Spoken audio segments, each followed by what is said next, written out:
Welcome to the Hunter Report, and today we're going to test this cheap $250 50mm f1.8 lens against the Carl Zeiss 55mm lens, which is 4 times more expensive.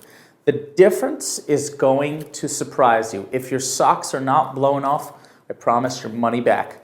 So let's go ahead and test out this 50.8 against the Zeiss 55. And in a variety of different environments. I'm going to make sure that the lighting is exactly identical in every single shot. I'm going to try to give you a range of shots so you can really see the difference. I'm even going to do some self-portraits. This is the Hunter Report. Please subscribe.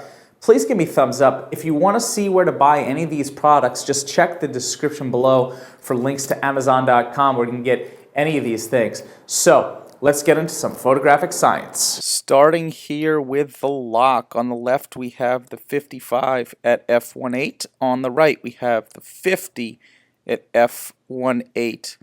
Just on a general overview, we're seeing very similar patterns throughout the entire image. Now let's zoom in on the point of focus. Right onto the lock. Alright, I tried to focus on the M in each image and looking pretty similar. Pretty similar on that. And the bolts, let's just work our way out a little bit. Let's look at this area. Really not seeing all that much difference. Over here, not much. Seeing the same chromatic aberration on both. And let's go for the edge-to-edge test. Okay, top of the image. Let's go to the left. Very similar, almost identical here. Here, very similar. If anything, the bokeh is just slightly softer, but it's quite negligible in my opinion. Let's look at this camera thingy. Very similar bokeh. And so the conclusion that I'm going to draw is that at f1.8, these are very similar performing lenses. Very similar. Let's take a look. f3.5, same deal. Zeiss on the left, Sony on the right. Looking very similar. Almost no difference. Almost no difference. f8.0, Zeiss on the left. Very similar. Not seeing any huge differences. Top of the image, top left. Very similar contrast, very similar sharpness. f1.8. I think the focus was slightly different on these two. See a little more crispness on the Sony here as opposed to the Zeiss here, whereas the Zeiss is crisper up here as opposed to there, so I think that's my fault. Now we're at f3.5. Very similar on that thing. Almost identical up here.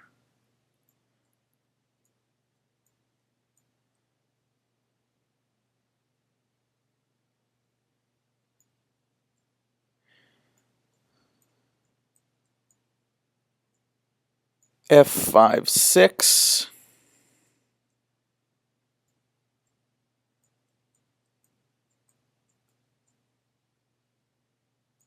At f8.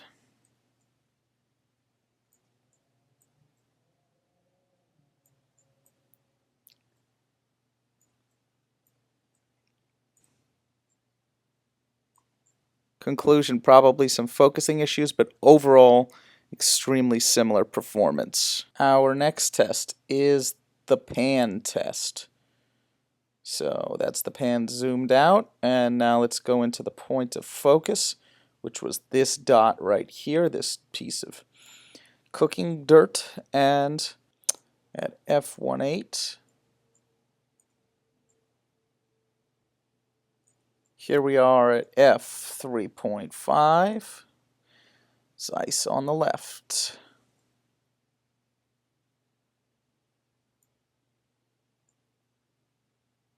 And at f8.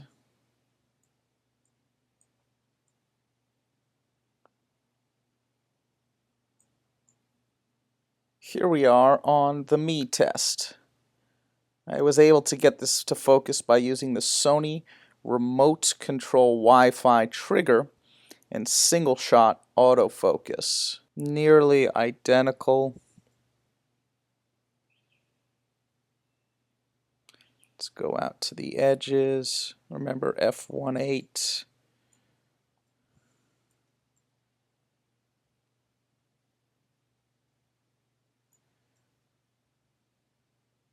Not really seeing a whole bunch of difference.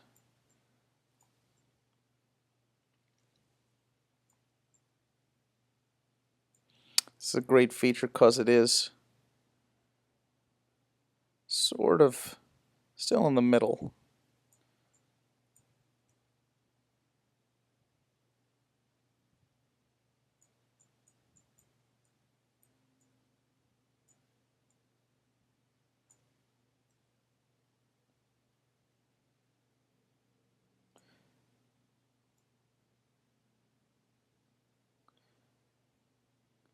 I mean, is this a huge difference? No, it's a very similar result. Here we are at f3.5 and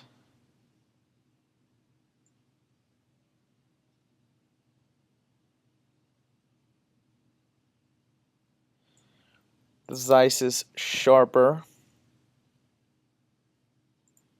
The Zeiss is definitely sharper, definitely in this area as opposed to this area. Now is this, oh yeah, definitely here versus here. Now is this a focus issue? Possibly. But then out towards the edges, any differences quickly become. What's throwing me off about this image is this particular mole is out of focus on the Zeiss, in focus here.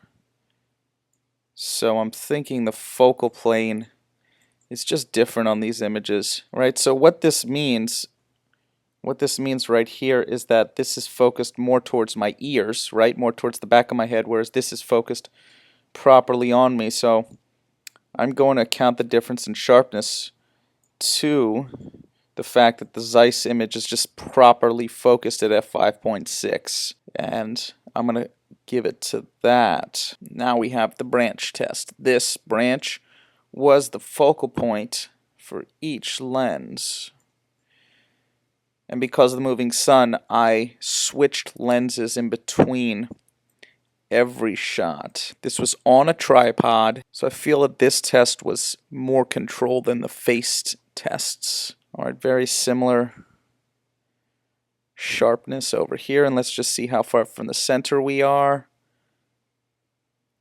So yeah, almost at the edge here. Very similar sharpness.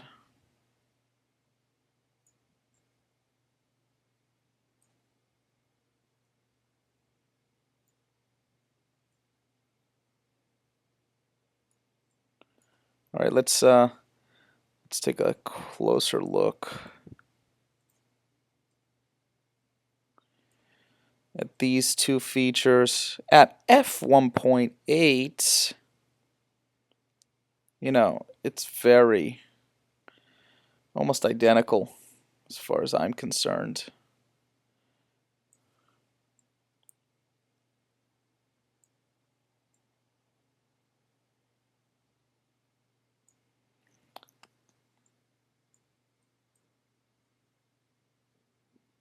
Let's take a look at this feature.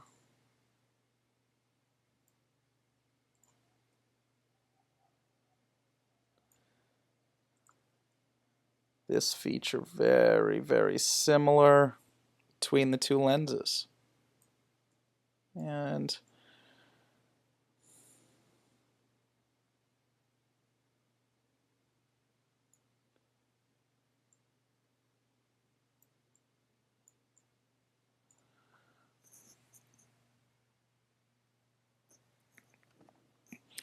so you can check the rest of the f-stops with all the files below. Alright, we are at 2:1 magnification here on this scene.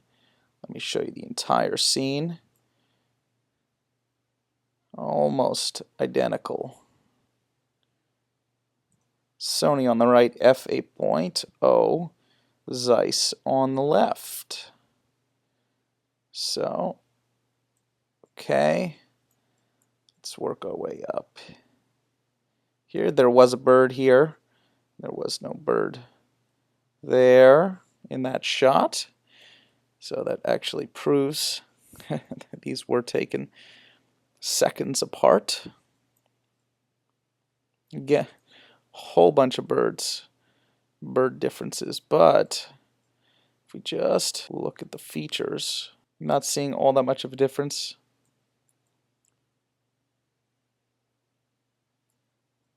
Misses.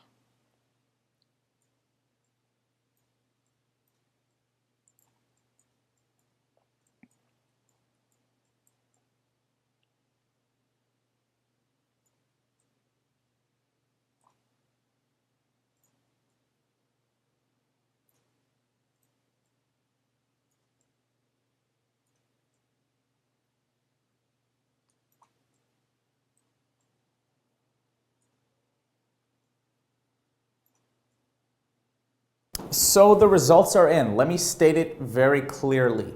The optical quality between the Zeiss 55 and the Sony 1.8 is almost indiscernible to me. There's almost no difference. And for 4 times the price on this product, is it worth it? I'm gonna say no. I hate to break it, you know, and I hate to like downplay the Zeiss company, but this Sony 1.8 is an incredible value, incredible bang for the buck. Yes, you're getting full frame capability here on the Zeiss. Sony's going to be coming out with a whole bunch of new FE lenses this year, and it's definitely worth my wait to see if they're like half the price of this for the 8514. It is just so much more worth my money to stick with this 50-1.8. Yeah, I'm getting 1 stop of light less because this is an APS-C size sensor. Now there's only 2 conclusions that can really be true. For 4 times the price and equal optical quality, either Sony's game is really on point, Zeiss has dropped the ball in quality, or somewhere in the middle. So that Zeiss has slightly dropped the ball and Sony is slightly, you know, raising the bar. And you have to think about it in another way.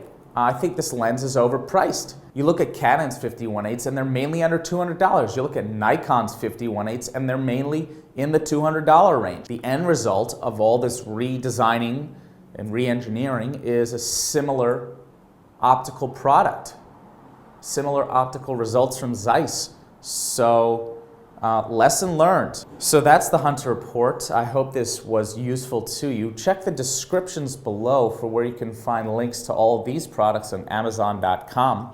And I look forward to doing more optical science and photographic science with you soon. I thought that this lens here, this Zeiss lens, would bring my photography to a whole other level. But it's just not the case. It's you know, these lenses are pretty close to as sharp as it gets. And the way you bring your photography to the next level is to get better at lighting, is to get better at composition, is to get better at photography itself. It's incredible to me that for $250 you have a lens that is pretty much world class. It's just incredible.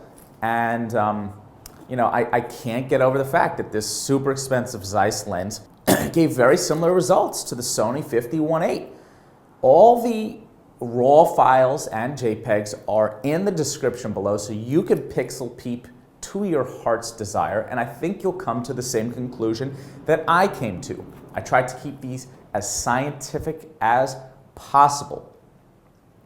This is the Hunter Report. Please subscribe, please give me a thumbs up, and I will see you soon for more photographic and optical science.